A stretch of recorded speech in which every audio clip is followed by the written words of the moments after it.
धन्य मी मानेन फुले संचिता राहिली से प्रीत तुझेना धन्य झालो आता याशी संदेह नाही न पडो यावाही काळ हाती ब्रह्मरस करो भोजन पंगती संतांचे संगती सर्व काळ धन्य झालो आता याशी संदेह नाही न पडो यावाही काळ हाती तुका म्हणे पोट धाले चिन्हाय तुका म्हणे पोट धाले चिन्हाय खादलेची खाया वडिनी धन्य झालो आता याची संदेह नाही न पडो यावाही काळाती विठाल समजान सरोजम सांगण्या पुराणम जगन्निहित पाणी मंडनम तरुण तुलसी माला कंदरम कंजनेत्रम सदैवना संविठ्ठलं चिंतया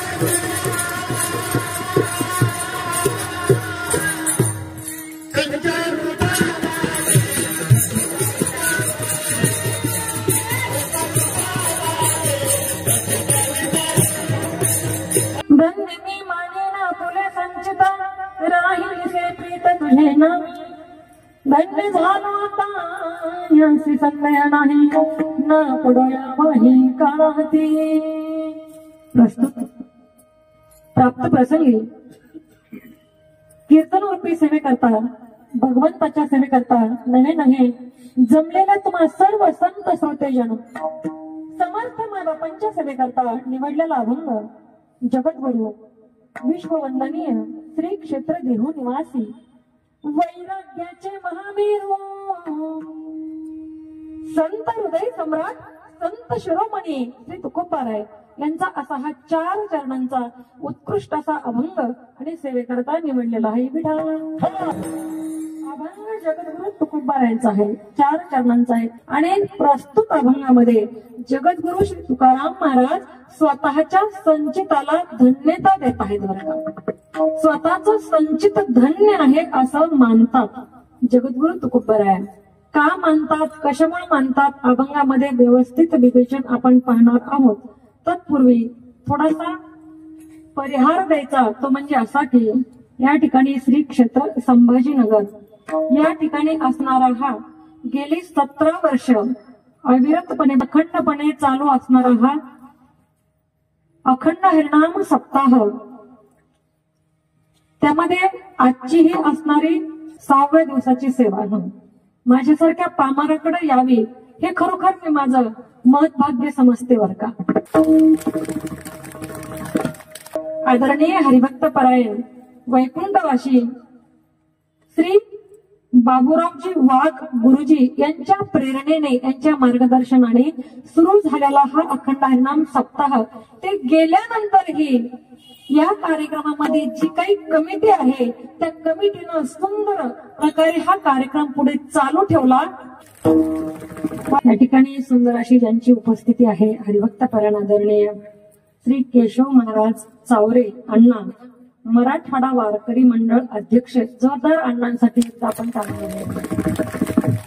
त्याचबरोबर माझ्या अत्यंत जीवलग सखी असणाऱ्या आदरणीय मनीषाताई बिडाईत त्या सुद्धा या ठिकाणी उपस्थित आहेत त्याचबरोबर ज्यांच्या नियोजनातून हा आता सप्ताह चालू आहे ते हरिभक्त परायण आदरणीय ज्यांनी माझ्याशी संपर्क केला खरा संपर्क ताईंच्याच माध्यमातून मला या ठिकाणी यायची संधी भेटलेली आहे म्हणजे वाघ सर त्यांच्या माध्यमातून या ठिकाणी येण्याचा हा संपर्क आणि तुम्हा सर्व संत श्रोतेजन मायबापांची भेट मला माझ्या जीवनात झाली. त्याचबरोबर आदरणीय हरिभक्त परायण आमचे हरिदासजी भाऊ जोगदंड यांचाही संपर्क झाला याच तारखेसाठी बरं का.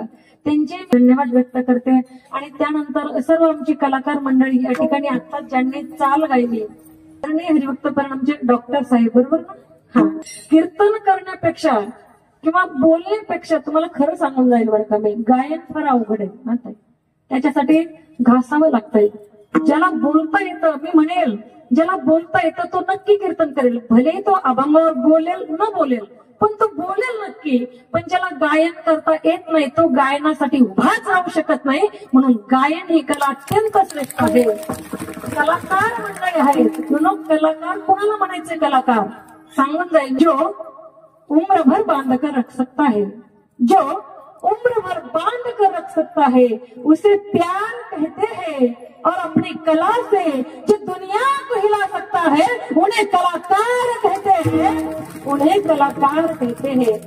कलाकारांची व्याख्यावर का रुक्मिणी महिला भजनी मंडळ आणि महारुद्र वारकरी शिक्षण संस्था हा सुंदर मृदंग वादन आहे. सुंदर हरिभक्त परायण राम महाराज शेळके त्यांच्यासाठी पण एकदा जोरदार टाळ्या. महिला मंडळ पुरुष मंडळासाठी महाराज म्हणत आहेत धन्य मी मानीन आपुले संचिता. का धन्यता देतात आपल्या संचिताला तुकोबाराया? का धन्य आहे संचित असं मानतात? तर त्याचं कारण महाराज अभंगाच्या पहिल्या चरणाच्या उत्तरार्धात सांगतात. का? तर तुझ्या नावावर माझी प्रीत राहिलेली आहे. रागिनीसे प्रीत तुझे नामे, देवाच्या नावावर प्रेम राहिलं म्हणून जगद्गुरु तुकोबाराया आपल्या संचिताला धन्यता देतायत. संचित धन्य आहे असं मानतायत. बरं ठीक आहे तुकोबाराया, तुमचं संचित धन्य आहे, तुमचं देवाच्या नावावर प्रीत राहिली, प्रेम राहिलं, मग तुम्हाला आता नेमकं कसं वाटतंय? तर जगद्गुरु तुकोबाराया म्हणतात मला आता असं वाटतंय धन्य झालो आता, याशी संदेह नाही. आता मी धन्य झालो आहे याच्यामध्ये किंचित सुद्धा मला आता शंका वाटत नाहीये. आणि आता या वाही काळाच्या हाती आम्ही सापडणार नाही. तुकोबाराया अनेक ठिकाणी वर्णन करतात. जगा काळ खाय आम्ही माथा दिला पाय.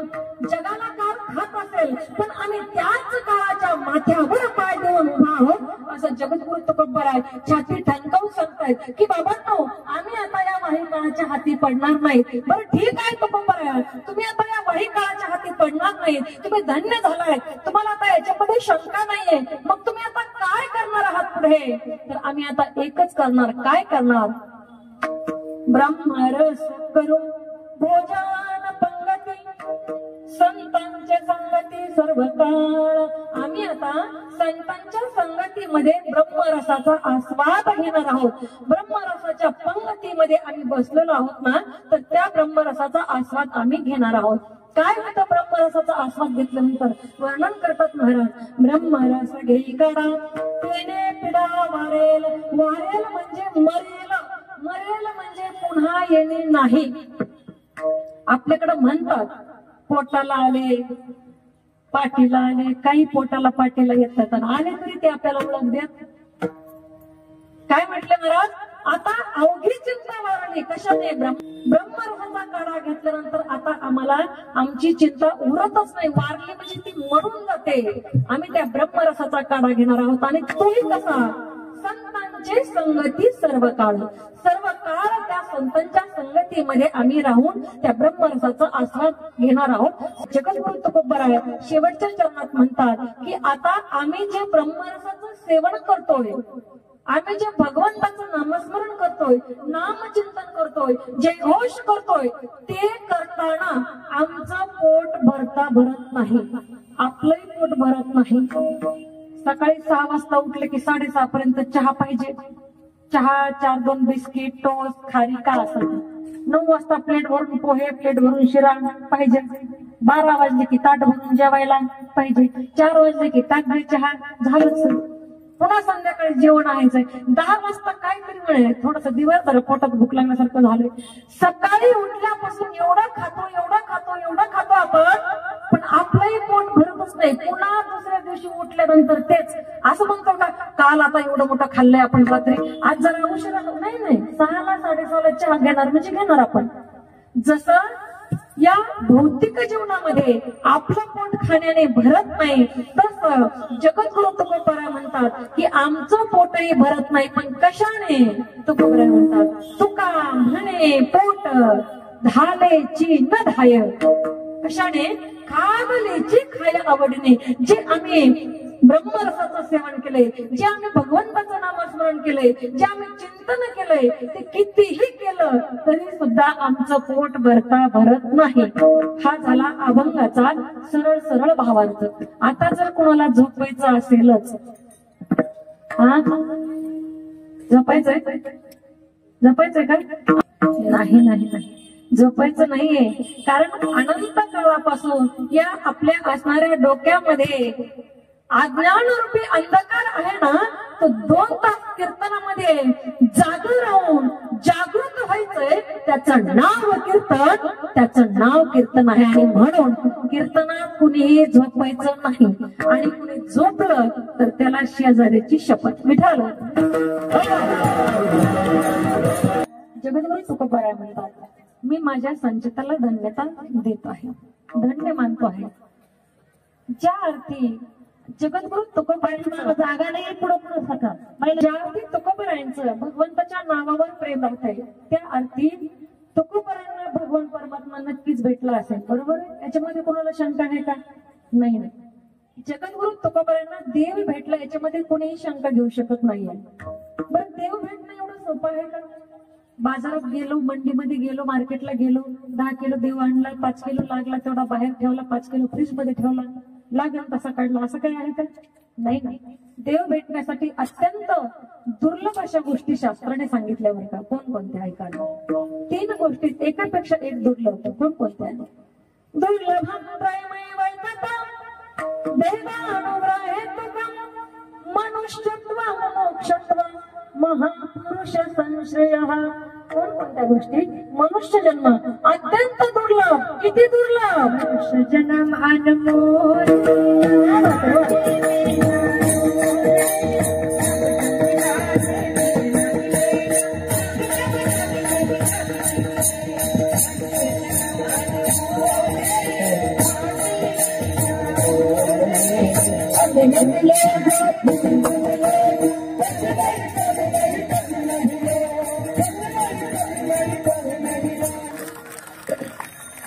मनुष्य जन्म अनमोल रे, माटी में ना घोल रे, अब जो मिला है फिर न मिलेगा, कभी नहीं रे. वाचा छान. मनुष्य जन्म भेटलाय आपल्याला. अगदी आंध्राच्या हातात कावळा सापडावा असा मनुष्य देह आपल्याला भेटलाय बरं का. भेटलाय, पण समजलाय का आपल्याला? बघा, समजतंय का आपण मनुष्य देहाचं काय करायचंय हे पण समजलं पाहिजे. अत्यंत दुर्लभ असा असणारा हा मनुष्य देह आहे. किती दुर्लभ सांगावा. नर देहा दुर्लभ शतवर्षाची गण,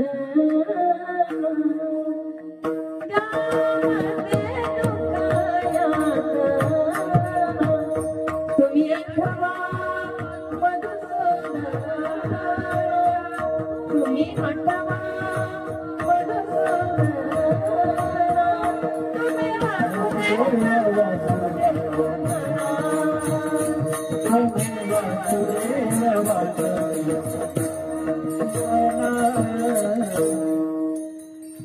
अनमोल असणारा हा नरदेह आपल्याला भेटलाय. नरदेह भेटायला फार भाग्य असावं लागतं बरं का. आणि त्याच्या पुढचं भाग्य आपलं, आपण भारतात जन्माला आलो. भरत खंडे नरदेह प्राप्ती, येतो परम भाग्याची संपत्ती. या भारतासारख्या विशाल संस्कृती प्रधान चारित्र्य संपन्न देशामध्ये आपण जन्माला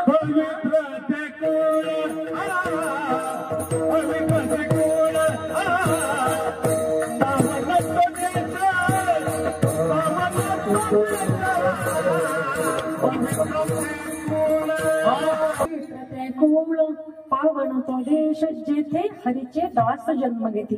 हा देश पवित्र आहे आणि आपण पावन कुळामध्ये जन्म घेतलाय. आपण ज्ञानकरांच्या तुकोबरांच्या या कुळामध्ये जन्म घेतलाय. आपण त्यांची लेकरं आहोत. आपण त्या वारकरी संप्रदायाचे पाईक आहोत. आपण तुकोबरांचे वारकरी आहोत आणि छत्रपती शिवाजी महाराजांचे धारकरी आहोत.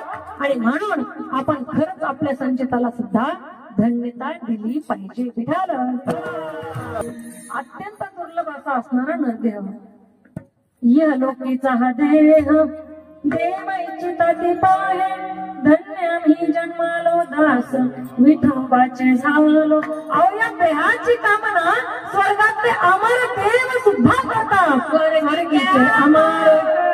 स्वर्गीचे अमर इच्छिता ती देवा मृत्यू लोकी व्हावा जन्म. स्वर्गातले अमर देव सुद्धा मृत्यू लोकांची इच्छा करतात. पण त्यांनी पुण्य कमावून स्वर्ग मिळवलाय. पुन्हा चान्स नाही आला. पण आपल्याला मिळालाय पण तो कळायला पाहिजे. यासाठी संतांच्या वाटेनं आपण गेलो पाहिजे. त्यांच्या विचाराने आपण वागलो पाहिजे. त्यांनी दाखवलेल्या वाटेनं मार्गदावनी गेले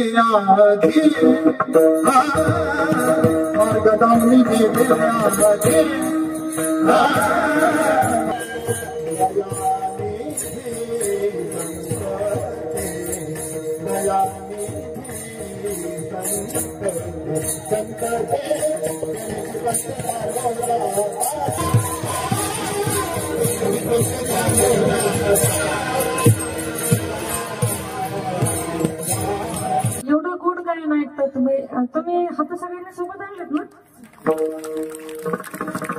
कंटाळा आहे का टाळी वाजवण्याचा? अजून शासनानं जीएसटी पण लावलेली नाहीये सर टाळीवर. कुठे तुम्हाला कुठेच अडवणार नाही का? ते तुमच्या कॉलनीत प्रतिभा त्यांचं कीर्तन होतं आणि तिथं तुम्ही खूप टाळ्या वाजवल्या, काढा त्याचे पैसे, असं पण कुणी म्हणणार नाहीये. म्हणतील का?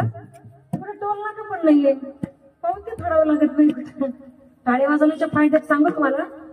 टाळ्या वाजवून चला कीर्तन. माझं कीर्तन आहे मी सांगते म्हणून नाही, प्रत्येकाच्या कीर्तनात टाळ्या वाजवायच्या. कधी गायन आवडलं टाळी वाजवा, बोल आवडले टाळी वाजवा, मृदंग आवडला टाळी वाजवा, कीर्तन करायचं एखादं वाक्य आवडलं कीर्तन करायचं टाळी वाजवा.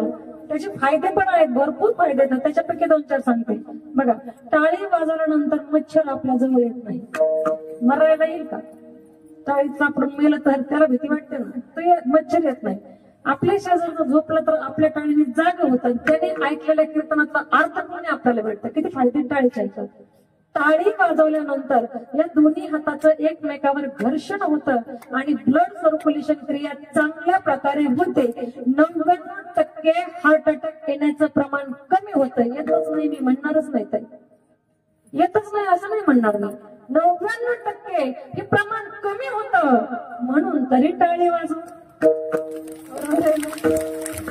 आणखी सांगू, खाने की मजा थाली से, खाने की मजा थाली से, बगीचे की मजा माली से, झगड़े की मजा गाली से, ससुराल की मजा साली से और हर कीर्तन की मजा ताली से. हर कीर्तन की मजा ताली से.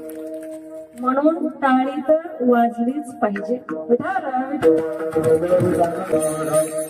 अत्यंत नरदेह हा दुर्लभ आहे. 3 गोष्टी सांगते मी, शास्त्राने सांगितल्या. दुर्लभम त्रयमय माहिती देवानुग्रहित तुकम. देवाचा अनुग्रह होण्यासाठी 3 गोष्टी दुर्लभातल्या दुर्लभ. कोणकोणत्या?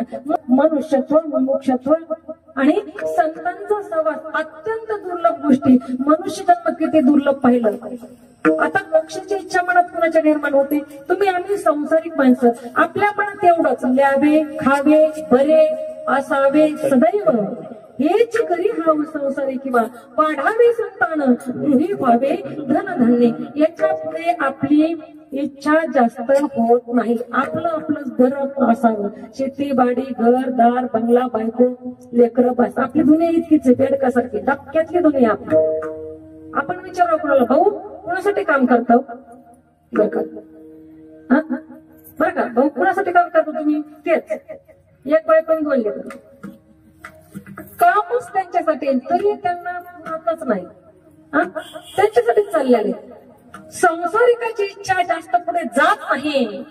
पण महाराज म्हणतात मोक्षाची इच्छा कुणाच्या मनात निर्माण होते? इथंच मोक्ष आहे बरं का. सांगू तुम्हाला मोक्षाची व्याख्या. तुम्ही म्हणता तुम्ही जाऊन आलात की काय? जाऊन आला नाही. संत महात्म्यांच्या शब्दावर विश्वास ठेवून मोक्षाची व्याख्या तुम्हाला सांगते. मुखी नाम हाची मोक्ष.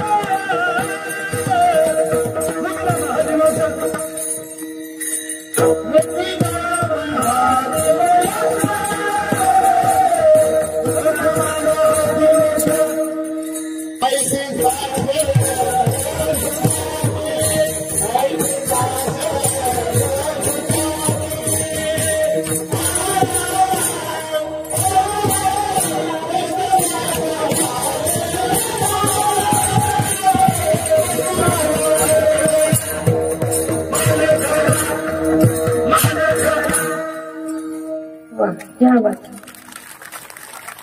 मुखी नाम हाती मोक्ष. मुखी नाम, मुखात नाम घेतलं की हातात मोक्ष. आपल्या कळतंय ना. पण घरात राहून आपल्याला होतंय का तेवढं? नाही होत. त्याच्यासाठी अशा प्रकारच्या कीर्तन मंडपामध्ये येऊन बसलं पाहिजे. किंवा पायी तीर्थयात्रा, तिथं मुखी हरिनाम होतं.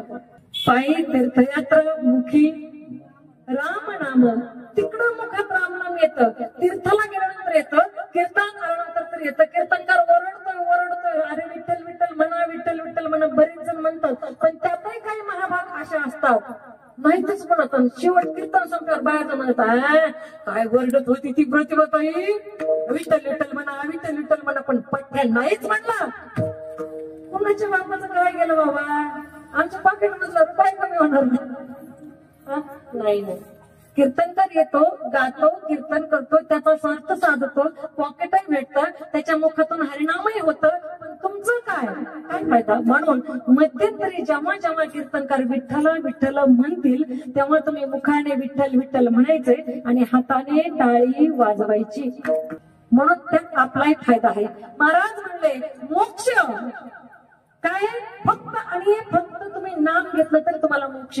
पण असा असणारा मोक्ष सुद्धा जगद्गुरु तुकोबारला थाटतात बरं का.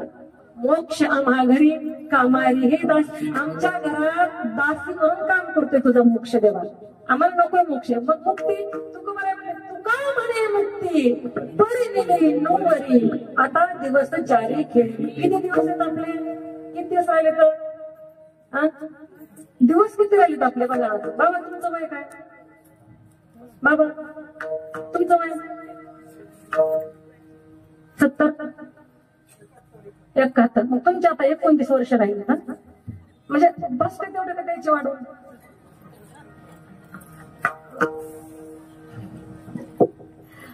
शंभर वर्षाचं आयुष्य आहे खरंय ना. 100 पर्यंत कोणी गेलं का? आता तुम्ही नशिबान आहे बाबा. आम्ही जाऊ शकत नाही तर 71 आम्ही क्रॉस करू शकत नाही तर. बघा आयुष्य किती आहे, एवढं अल्प आयुष्य आहे. अल्प आयुष्य मानव देहा.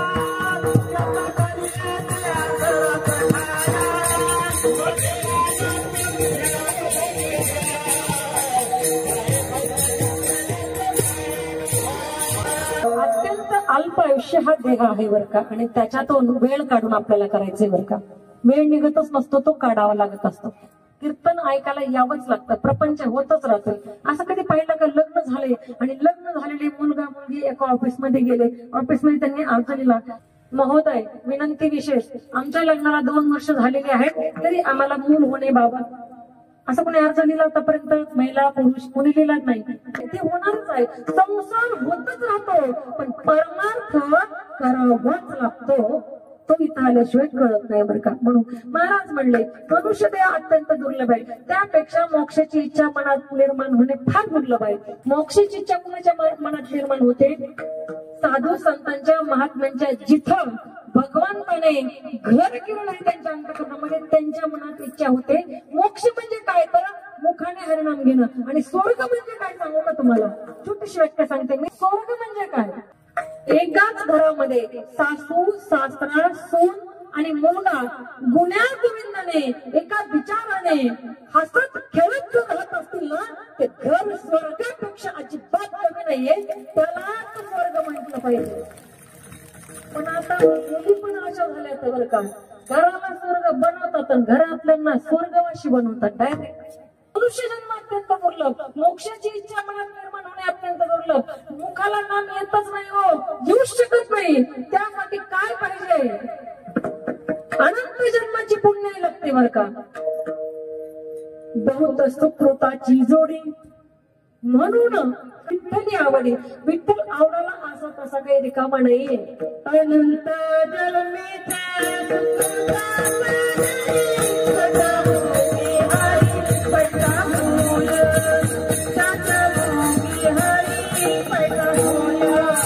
अनंत जन्मीचे सुकृत पदरी त्याच्या मुखी हरी पैतात, तिथं हरी वास करतो. मग मोक्ष त्यांना भेटतो बर का. मुखाने नामस्मरण केलं की ते मोक्षाचेच धनी आहेत असं म्हणायला काय हरकत नाही. आणि तिसरी अत्यंत अवघड गोष्ट आहे कोणती? साधू संतांची संगती. किती अवघड!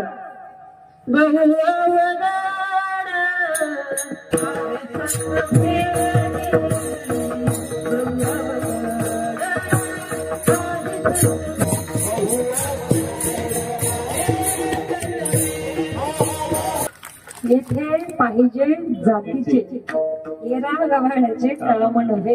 येरा गव्हाण्याचे कामच नाही तर जातीवंत त्याला करायचं का. बघा काय म्हटले महाराज, बहु अवघड आहे संत भेटी, परे जग जेठी करुणा केली. खरंच संतांची भेट फार अवघड आहे बरं का. नाथ बाबा सांगतात माझे, चंद्रामृत सुखे सेववेला असता बाह्य हेळा सागर करवेला, परी त्या साधूची भेटे न होईल बा. काय म्हटले? चंद्रामृत सुखे सेवेला. चंद्रामृत फक्त चोकराला भेटतं, पण ते भेटेल आपल्याला प्रयत्न केला तर.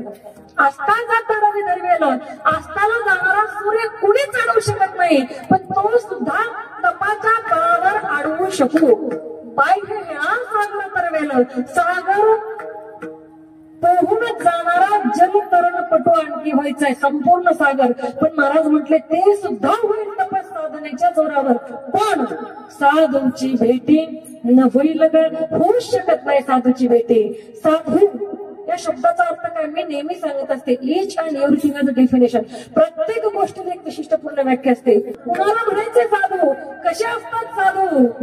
ऐका, ज्यांनी 6 धुवून टाकले, काम क्रोध मद मत्सर लोभ अहंकार हे ज्याच्यापासून आहे खास अंतरावर राहतात त्यांना म्हणायचे साधू. तेच साधू.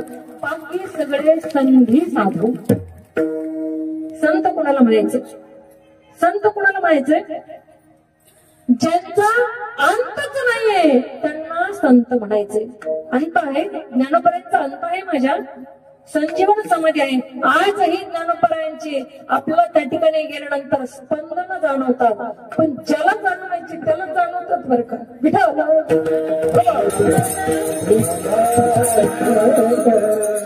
आजही तुम्ही माऊलींच्या मंदिरात जा, खरंच अंतःकरणातून माऊलींना आठवा, माऊलींचा त्रास आठवा. अहो आज वारकरी ज्ञानोबा तुकाराम म्हणतो, पाऊल पुढे टाकतो.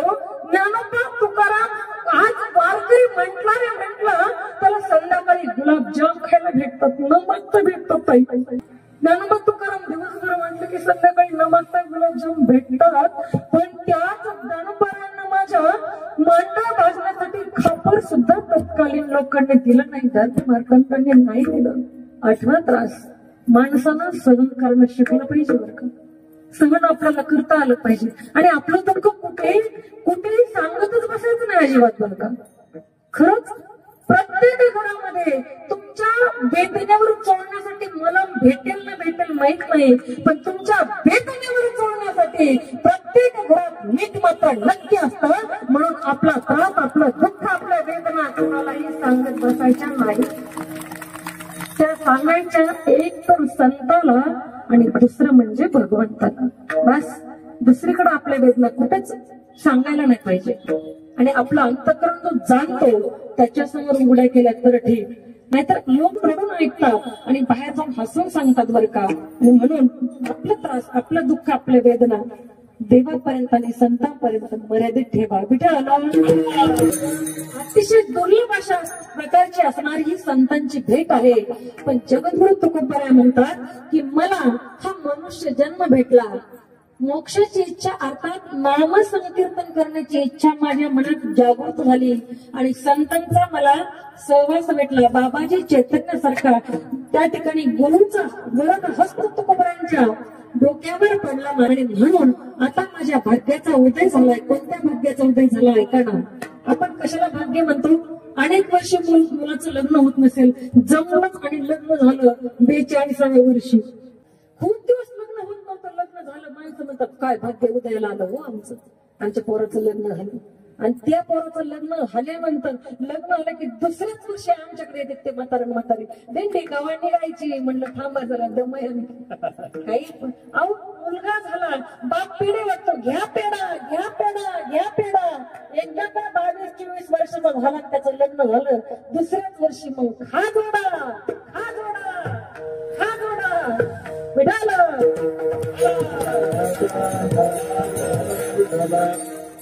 अनेक वर्ष मूल होत नसेल, झालं मूल. बाप रे बाप, काय भाग्य उदयाला आलं, काय भाग्य उदयाला आलं. एखाद्याला सोन्याचा हंडा सापडावा, गरीब परिस्थिती आहे, अत्यंत गरीब परिस्थिती. सकाळी खाल्लं तर संध्याकाळी भेटत नाही, अशाला चांगला सुवर्ण मोहरांनी भरलेला हंडा सापडावा. तो काय म्हणणार? भाग्य उदयाला आलं म्हणणार ना.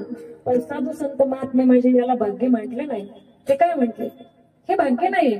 भाग्य तरी नव्हे धनपत्र दारा निकटवास पर संताप.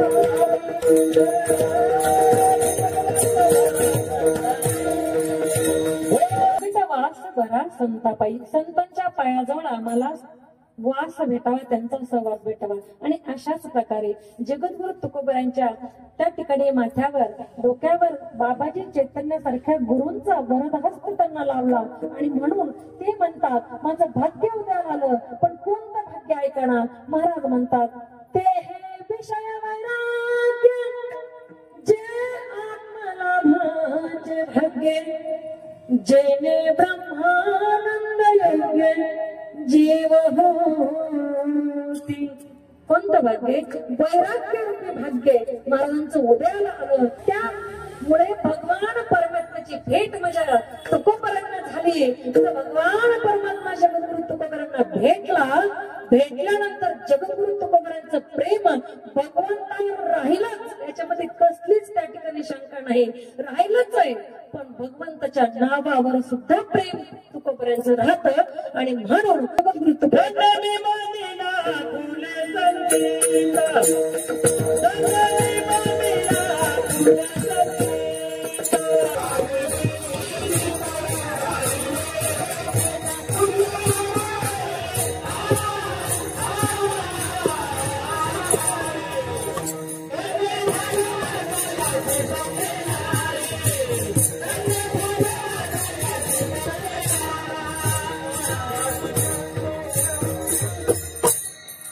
खरं पाहायला गेलं ना तर जगद्गुरु तुकोबरायांच्या जीवनामध्ये असा एकही प्रसंग नाही, भौतिक जीवनामध्ये सांसारिक जीवनामध्ये एकही प्रसंग असा नाही की त्यांनी जीवन आपलं धन्य म्हणावत आहे, धन्य झालो आता असं म्हणावं.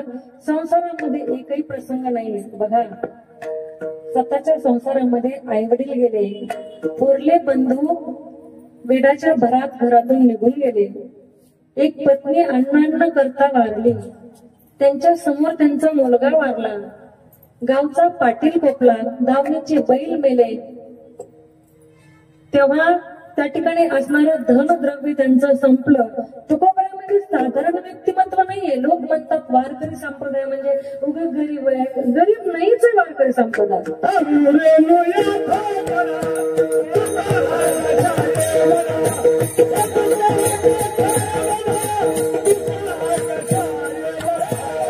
आकाश एवढं दुसरं कोणी आहे का? तुकोबराय म्हणजे आकाश एवढं येतात. सगळ्यात मोठं काय असेल तर आकाश आहे बरं. कारण त्याची सीमाच आपल्याला कळत नाही, कुठपर्यंत आहे तुम्ही कुठपर्यंत जा, ते संपत आहे का? संपतच नाही.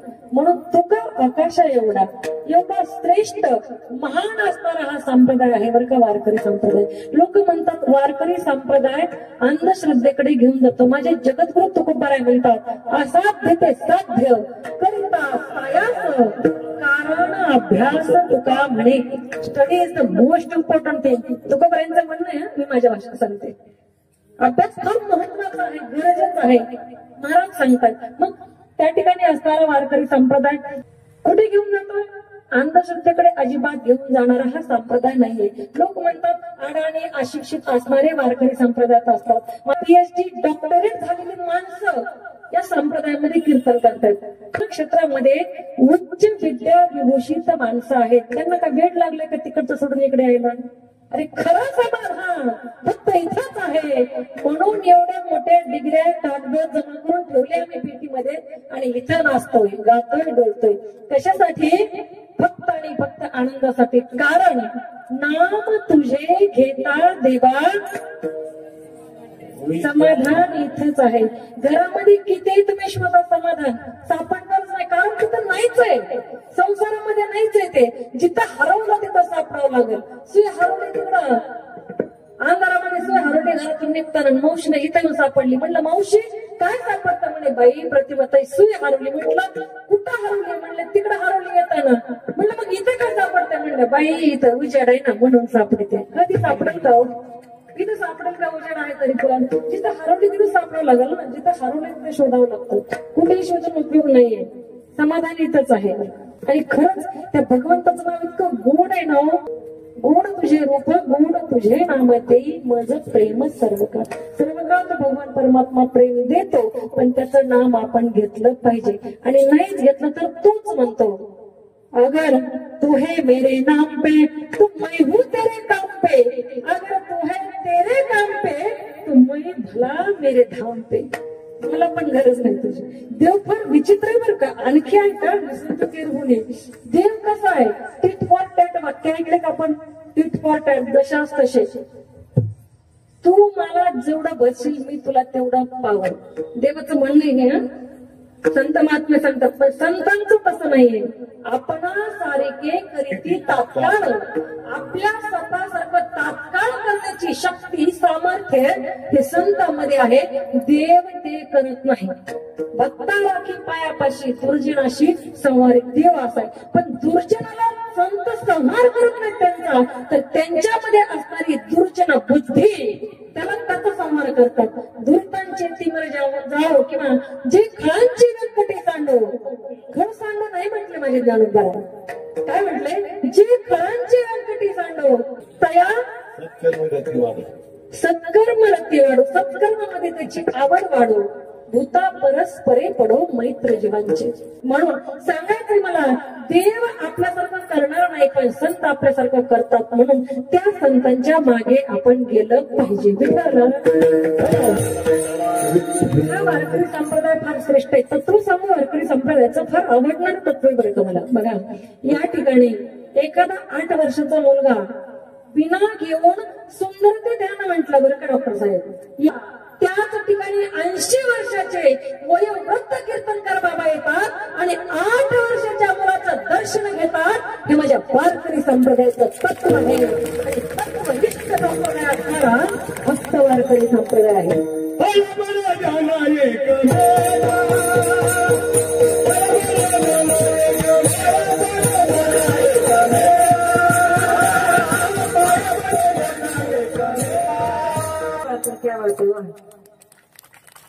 त्या ठिकाणी असं झालं बरं का डॉक्टर साहेब. कीर्तन मला करूनच दिलं नाही बरं का गायकांनी. ते कीर्तन संपल्यानंतर खाली बसल्यावर म्हणले ताई तुम्ही कीर्तन काहीच केलं नाही. ते नुसतं म्हणतच होते. म्हणले त्याचं कारण नाही, कीर्तनकार प्रमाणात चाललेला आहे. बरोबर आहे ताई? प्रमाणात कीर्तनकार चाललेला असल्यानंतरच प्रमाण देता येतात. म्हणजे माझ्या बोलण्याला त्यांच्याकडे प्रमाण आहे आणि गायनासारखं दुसरं काहीच नाही बरं का. आपण थकलो भागलो का 2 हेडफोन मस्त कानात घालतो, सुंदर गाणे ऐकत बसतो. एक अमेरिकेचे शास्त्रज्ञ आहेत, नित्जे शास्त्रज्ञाचं नाव आहे, तुम्हाला नक्कीच माहित असेल बरं का. नक्की ऐका. नित्जे शास्त्रज्ञ ते म्हणतात without music life would be a mistake. संगीताशिवाय जीवन चुकीचं असू शकतं. बघा बसलेल्या संगीताशिवाय नाही. नाहीतरी विचारे तिकडच फुगून फुटून जायची.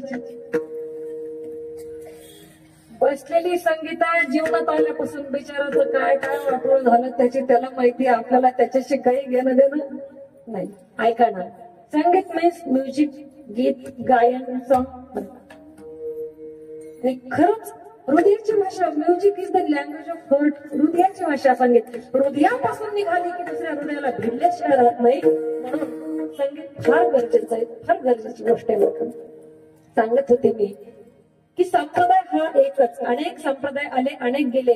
मी सांगतो तुम्हाला, जगात अनेक संत महंतांनी महात्म्यांनी लिहिलं असेल, ते स्वतः स्वयंघोषित संत असतील, अनेक संतांनी लिहिलं, पण सांगू तुम्हाला, जगामध्ये जिवंत राहणार ती माझी ज्ञानेश्वरी आणि तुकोबारायांचा गाथा. बस दुसरं काही पण जगात शाश्वत राहू शकत नाही. कारण ज्ञानोबारायांसारखे, तुकोबारायांसारखे संत नाही, गाथा ज्ञानेश्वरी सारखे ग्रंथ नाही, वारकरी संप्रदायासारखा पंथ नाही, आणि माझ्या पांडुरंगाशिवाय दुसरा भगवंत नाही. पांडुरंगाशिवाय दुसरा भगवंत. वाट पाहतोय आपली वाट पाहिली, भेटीची आवडी कोताळून तातडी उतारू कृपा करण्यासाठी. पण आठ एवढीच आहे, त्याला अंतकरणातून भजलं पाहिजे, अंतकरण पाहिजे बरं का. तुकोबराय म्हणतात, देवा तुझ्या नावावर माझं प्रेम राहिलंय म्हणून मी माझं संचित धन्य आहे असं मानतो. मानताय का? धन्य मी मानेन, धन्य आहेच असं नाही म्हटले, धन्य मी मानेन. मानणं हे अनुमान प्रमाणे बरं का. उदाहरणार्थ, एका गावामध्ये नदीला महापूर आलाय आणि मागच्या महिनाभरापासून गावात पाऊस नाहीये. त्या अर्थी लोक विचार करतात, गावातले शहाणे लोक म्हणतात, ज्या अर्थी नदीला महापूर आलेला आहे ना, त्या अर्थी वरती कुठेतरी पाऊस झालेला असावा. याला काय म्हणायचं? अनुमान प्रमाण. अनुमान प्रमाण आहे, ज्या अर्थी त्या अर्थी, हे अनुमान प्रमाण आहे. तसं तुकोबराय म्हणतात, ज्या अर्थी माझं प्रेम देवा तुझ्या नावावर राहिलं ना, त्या अर्थी माझं संचित धन्य आहे असं मानायला काही हरकत नाहीये. ऐका ना, जगद्गुरु तुकोबरायांचं प्रेम भगवंताच्या नावावर राहिलंय. कशावर राहिलंय? भगवंताच्या नावावर. तुमचं आमचं प्रेम आपल्या घरातलं तरी राहतंय का? बोला ना, बोला बोला बोला. राहतंय? घरीच जायचंय ना तुम्हाला परत? नाही राहतो. आठवा. ज्यांच्या लग्नाला 40 वर्ष उलटले त्यांनी आठवा जरा. आपण आपल्या पत्नीला पाहायला चाललो होतो आईसाहेब आमच्या, तेव्हा ती 14-15 वर्षाची असेल कदाचित. आठवा. ज्यांच्या लग्नाला 40 वर्ष उलटून गेले, आठवा जरा, आठवा. बघा, तुम्ही 40 वर्षापूर्वी आमच्या आई साहेबांना पाहायला गेले होते, तेव्हा तुमच्या मनात काय भाव होता? कशी दिसत असेल, उगाच नव्हता आठवा. आता काय तर पार पास्ट मध्ये जातील काळामध्ये, परत वापस यायला वेळ होईल. पटकन आठवायचं, वापस यायचं. महाभारतात गेलं तरी भारतात पटकन आलं पाहिजे, येत आलं पाहिजे. बघा, 40 वर्षापूर्वी तुम्ही आमच्या आईसाहेबांना पाहायला गेले तेव्हा ती 14-15 वर्षाची होती, 13-14 वर्षाची असेल. बघा, जाताना विचारतात कशी दिसत असेल, छान असेल का दिसायला. तेव्हा काही इतकं हे पण नव्हतं, पाहायला वगैरे तेवढं काही टाइम नव्हता, पण माणसं विचार करायचे कशी दिसत असेल बा, कशी असेल, कशी. गेले घरी, आली बिचारी, ती तांब्या घेऊन तुम्हाला दिला, मामा वगैरे कोणीतरी बसले, विचारलं, तुम्ही तिच्याकडे पाहता, ती तुमच्याकडे हळूच पाहते. आत्ताच्या सारखं नाहीये की आई वडिलांकडेच लेकरं घेऊन जातात, मम्मी हा तुझा जावई, मम्मी ही तुझी सून, असं आता चालू आहे, आता झालंय. पूर्वी नव्हतं असं. बघा, तुम्ही गेला, तुमच्या मनात तो विचार होता, पसंत पडली मुलगी, लग्न ठरलं, सुपारी फुटली. बरं झालं पटकन फोडली म्हणतात, सुपारी फुटली, आता झाला आपला हक्क झाला, हळद लागली तुमच्या नावाची तिला, आता तुमची अर्धी फिक्स झाली बरं का. आता काही होऊ शकत नाही जास्त, पूर्वी होत नव्हतं. आता लग्न लागलं तरी सोडायला तयार येतं, बरोबर? लग्न लागलं तरी सोडतात. बरं, अर्धवय झालं तरी सोडतात. काय अर्थ आहे का हो त्या गोष्टींना? प्रेम असावं, बदलणार नसावं. कसं असावं प्रेम? ऐकायला प्रीतना कीजिए पंचे जैसे जल उड़ जाए, प्रीत को कीजिए मछली जैसी जल सूखे मर जाय, प्रीत न कीजिए पंछी जैसे. पक्षी प्रेम करतात जलाशयावर, पण कुठपर्यंत? जलाशय आटेपर्यंत. त्या झाडावर प्रेम करतात पक्षी, पण जलाशय आटलं की त्या झाडावरून निघून जातात वहिनी साहेब. त्यांचं प्रेम ते जलाशयावर त्या झाडावर नसतं.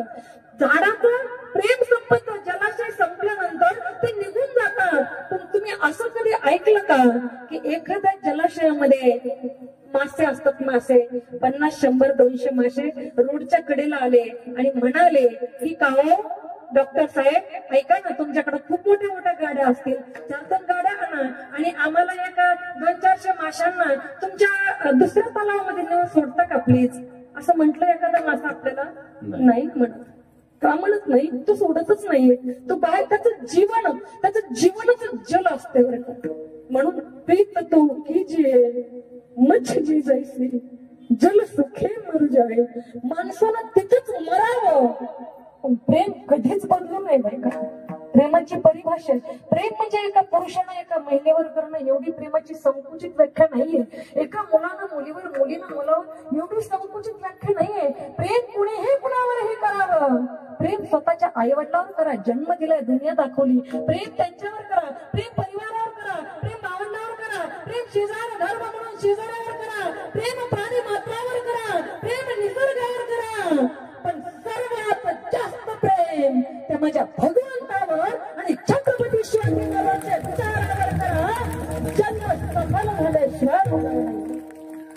प्रेम करता यावं, अट मात्र एवढीच आहे की ते प्रेम निस्वार्थी असावं, निष्कपट असावं, निर्भेद असावं, निष्काम प्रेम भावना असावी. अट एवढी आहे. कुणालाही कुणावरही प्रेम करता येतं. प्रेम म्हणजे फक्त संकुचित व्याख्या अजिबात घ्यायची नाहीये. प्रेमाची फार मोठी व्याख्या सांगू तुम्हाला. खरं प्रेम कशाला म्हणतात ऐका ना. प्रेम म्हणजे काय आणि खरं प्रेम म्हणजे सहज बोलता सांगेल. एखाद्या मुलाचं मुलीवर, मुलीचं मुलावर प्रेम असेल, त्यांनी दोघांनी एकमेकांना मिळवण्यासाठी केलेले प्रयत्न आणि त्यांना भेटलेले यश प्रेम आहे त्यांचं, म्हणून त्यांनी केलं. ठीक आहे, प्रेम याला म्हणायचं एकमेकांना मिळवण्यासाठी प्रयत्न करणं. पण ऐका ना, जीवनामध्ये समोरची व्यक्ती आपली कधीच होऊ शकत नाहीये.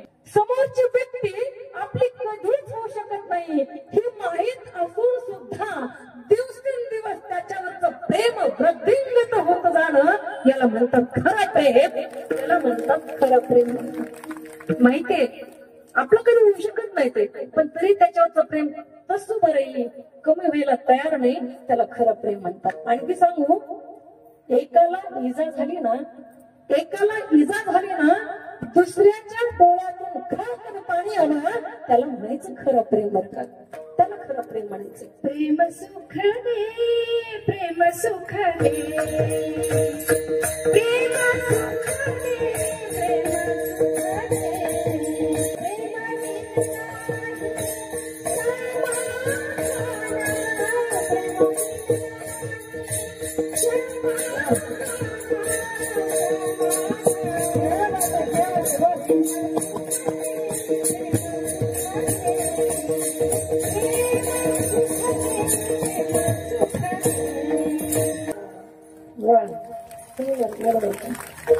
आणि प्रेम जर एवढं महत्वपूर्ण नसतं तर महाराजांना अभंग द्यायची गरज नसती पडली. प्रेमाविना नाही प्रपंच असो की परमार्थ असो, प्रेमाशिवाय सगळं अपूर्ण आहे का. तुम्ही किती पूजा करताय, किती त्याला फुलाने नटवताय, किती सुगंधी अगरबत्त्या लावताय, किती चंदन त्याच्या डोक्याला नाही डोळ्यात घालताय. काय काय घरातले देव ते डोळ्यात सुद्धा चंदन असतं, ते करायचं असतं कसं तरी उरकायचं असतंय. मी सांगू तुम्हाला, तुम्ही किती मोठ्या अलंकाराने देवाला सजवताय याला अजिबात अर्थ नाहीये. तुमच्या मनात भाव किती आहे ना, कारण गिरीधर तो भाव का भुकेला, थोड प्रेमाचा भुकेला.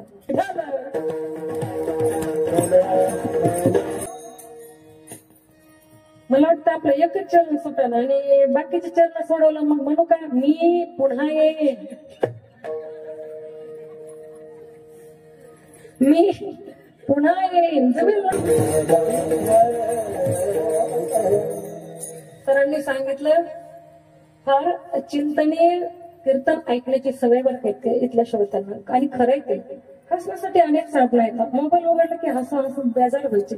आता पहिलं कसं एखादं कोणी हसा लागलं का त्याला म्हणायचे येड भीट तर नाही लागलं ना. आता कोणी एकटं हसाल तर मला बिचार कर मला बिचार. हे म्हणजे प्रकार बदल होत चाललेला आहे आणि जगणं बदलत चाललेलं का. जीवन बदलणार आहे आणि बदलाव जिथं माणूस स्वीकारत नाही तिथे मागे पडतो बरं का माणूस. तर जुनं ते सोनच आहे नक्कीच. I like it. जुनं ते सोनच पण नवं ते सुद्धा आम्हाला हवं असं म्हणावं लागेल. विठाल प्रेम करता आलं पाहिजे. आपण येतो होतो बरोबर आहे ना. तुकोबरांचं प्रेम भगवंताच्या नावावर राहिलं पण आपलं आपल्या घरातल्यावर सुद्धा राहत नाही. 40 वर्ष लग्नाला उलटून गेलेल्या बाबांनी आठवायचं डोक्यात. पाहायला गेलो तो कशी होती, सुपारी फुटली, हळद लागली, लग्न झालं, आपल्या घरी आली. आता कसा भाव आहे तिच्याबद्दल. आता घर की मुलगी मला काही म्हणू वाटत नाही बघा. म्हणून मी आपलं एवढंच म्हणत असते. बघा ना खरंच एवढं करते. आता आपले झाले बघा.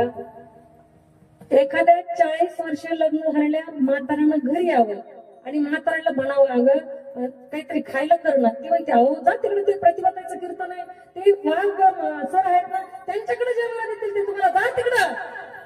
म्हाताऱ्याने म्हणावं अगं फार भूक लागली का जास्त. अगं चिप्स असावीच होतोय ग काहीतरी पटकन खायला कर. आता कीर्तन सुरू झालंय मला कोण खायला देईल कोण जेवायला वाढेल. कीर्तन सुरू झालंय ना. आता सगळे डॉक्टर साहेब तिकडं ते मनुष्यत आहे तिकडं त्या आमच्या वाघ वहिनी पण तिकडच बसल्यात. आता नेमकं मी कुणाकडे जाऊ जेवायला. तू काहीतरी मला खायला कर. फार भूक लागली पोटात कावडे ओरडतात. अगं चिप का वीस होतोय. 40 वर्ष ज्याच्यासोबत संसार केला प्रेम केलं ती पत्नी म्हणते शेवटच्या क्षणाला ती काय म्हणते जीव कासा विसच कसा होतोय जात कसा नाही. मी म्हणत नाही महाराजांचं प्रमाण आहे. मी बाईल म्हणे खरं मरत तेरी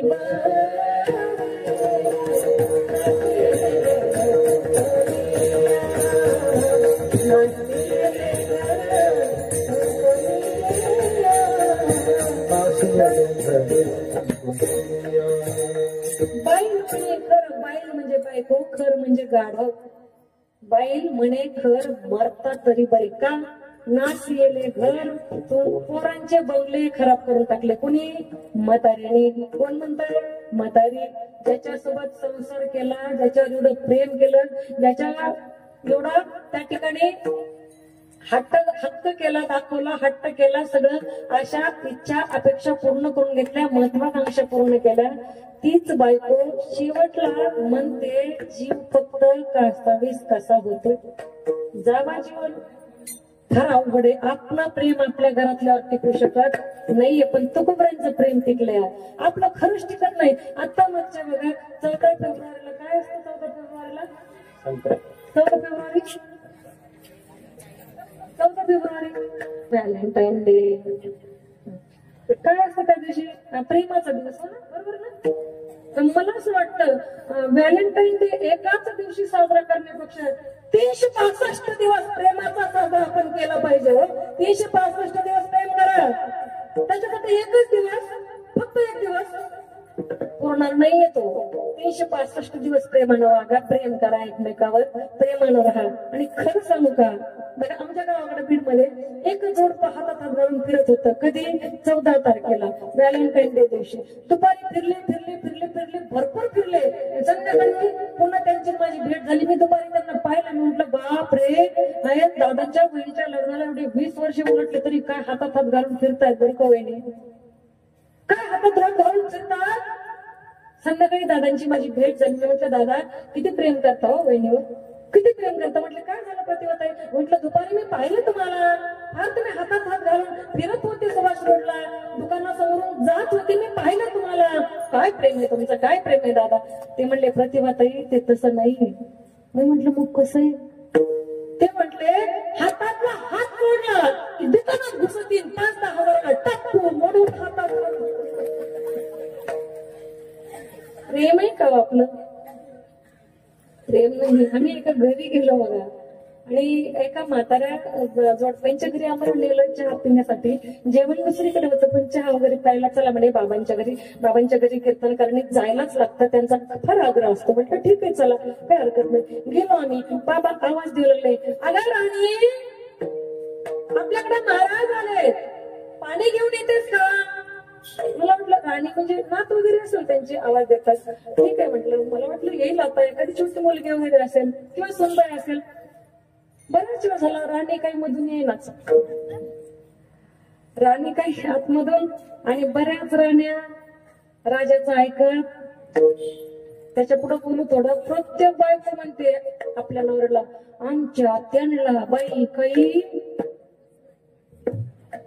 and experience is the experience कसा ज्ञानापेक्षा श्रेष्ठ असतो. आमच्या त्यांना बाई काही कळतच नाही. त्याच्या पुढे सांगू का, नवरा आमदार असो की खासदार, लिसन टू केअरफुली, नवरा आमदार असो की खासदार, बायको पुढे गपगार विठाला.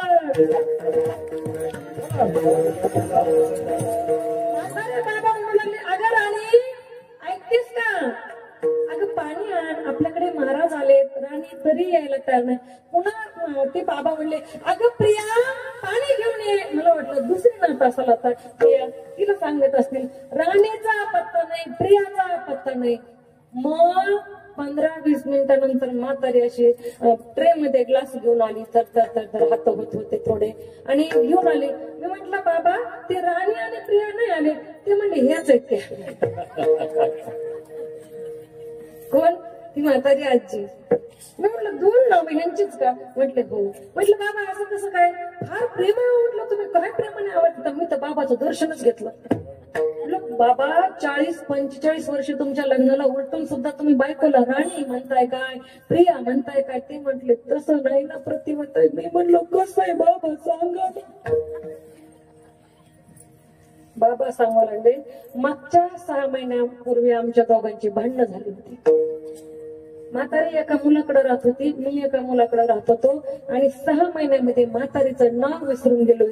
आता विचारायची हिंमत होत नाही, म्हणून राणी म्हणतो, म्हणून प्रिया म्हणतोय विठाला. हे आपलं प्रेम आहे. आपल्या प्रेमाला काही चव नाहीये. हे आपलं प्रेम आहे बरं का. पण माझ्या तुकोबऱ्यांनी प्रेम केलं एवढंच नाही, माझ्या साधू संतांनी प्रेम केलं एवढंच नाही, माझ्या छत्रपती शिवाजी महाराजांवर सर्व मावळ्यांनी प्रेम केलं. आणि तसं प्रेम तुम्हाला मला करता आलं पाहिजे बरं का. राजांचं नाव घेतलं ना, आजही गाढ झोपलेला माणूस करमणून जागा होतो, जागा झालेला माणूस चालायला लागतो, चालणारा माणूस पळायला लागतो, पळणारा माणूस निश्चित धैर्य गाठल्याशिवाय थांबत नाही. छत्रपती शिवाजी महाराजांच्या नावाची धामक आणि ताकद आहे की आजही आपल्याला मान्य करावं लागेल. आजही आपल्याला मान्य करावं लागेल.